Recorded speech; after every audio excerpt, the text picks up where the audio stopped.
تو پہلی چیز یہ ہے روزہ رکھیے، روزے کا اہتمام کیجیے، اور روزہ رکھیے تو اس طرح رکھیے جیسے اللہ نے روزہ رکھنے کا حکم دیا ہے۔ یہ دوسرا باب آپ کے سامنے پیش کرنے لگا۔ پہلے تو روزہ رکھیے، اب جو روزہ رکھتے ہیں ان کے لیے اس طرح رکھیے جیسے اللہ نے رکھنے کا حکم دیا۔ اب اللہ نے روزہ رکھنے کا حکم کیسے دیا؟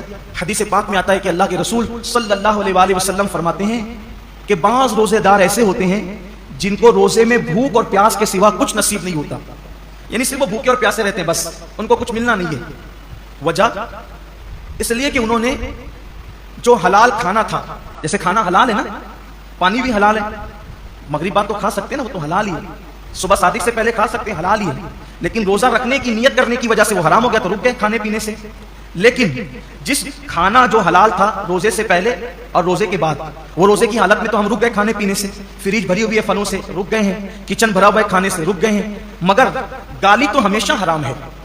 کیا روزے میں لوگ گالی سے بھی رکے؟ پاپ کی نظر کسی عورت پہ اٹھانا یہ تو ہمیشہ حرام ہے۔ کیا آنکھوں کو بھی لوگوں نے کنٹرول کیا؟ نماز ترک کرنا یہ ہمیشہ حرام ہے۔ کیا لوگ روزے کی حالت میں نماز کے پابند ہوئے؟ بے شمار روزے دار ہیں جو نیند سے اٹھتے ہیں، بستر پہ سحری کھاتے ہیں، وہی سو جاتے ہیں۔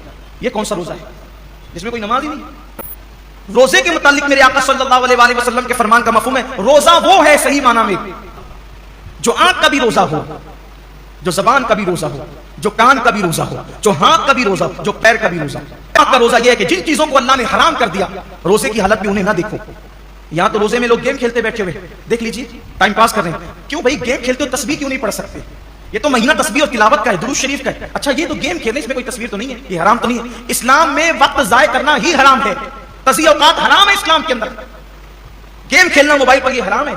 حالت روزہ میں یہ کون سا حرام کام لوگ لے کے بیٹھ گئے؟ بچے گیم کھیل رہے ہیں، جوان گیم کھیل رہے ہیں، اور کچھ لوگ سیریل دیکھتے ہیں روزے کی حالت میں۔ روحانی تربیت کا مہینہ ہے کہ جب آنکھوں سے پاپ نہیں ہوگا، کانوں سے ناجائز حرام چیزیں نہیں سنیں گے، ہاتھ سے کسی پہ ظلم نہیں کریں گے، زبان سے کسی کو گالی نہیں دیں گے، جھوٹ نہیں بولیں گے، غیبت نہیں کریں گے، پیر سے حرام جگہ چل کر نہیں جائیں گے، تو ایک مہینے کے اندر یہ روحانی تربیت ہوگی۔ تو جب رمضان شریف تو چلا جائے گا لیکن یہ نیک عادتیں انسان میں باقی رہ جائے گی، اس طریقے سے انسان کی زندگی بدل جائے گی۔ یہ مہینہ بدلنے کے لیے آتا ہے، یہ مہینہ انسان کو تبدیل کرنے کے لیے آتا ہے، یہ مہینہ انسان کی زندگی میں انقلاب برپا کرنے کے لیے آتا ہے۔ روزہ یہ نہیں، اللہ کے رسول علیہ السلام فرماتے ہیں اگر کوئی روزے کی حالت میں تم سے جھگڑا کرے تو اس کو کہہ دو کہ بھائی میں روزے سے، میں اپنا روزہ خراب نہیں کرنا چاہتا۔ روزے میں جھگڑا نہیں ہونا چاہیے، روزہ نہیں ہے۔ اب آپ کے سامنے بتاؤں، ایسا روزہ رکھو کہ کھانے پینے کے ساتھ آنکھ پہ بھی کنٹرول ہو، زبان پہ بھی کنٹرول ہو، ہاتھ پہ بھی کنٹرول ہو، پیر پہ بھی کنٹرول ہو، سوچ پر بھی کنٹرول ہو۔ اب ایسے روزے کا صلہ کیا ہے؟ تو اللہ خود فرماتا ہے روزہ میرے لیے ہے اور میں ہی اس کی جزا ہوں۔ یعنی ہر نیکی اور ہر نیک عمل کی جزا جنت ہو سکتی ہے، لیکن روزہ تنہا وہ عبادت ہے کہ آپ نے جس کا حق ادا کیا اس کا صلہ جنت نہیں بلکہ مالک جنت ہے۔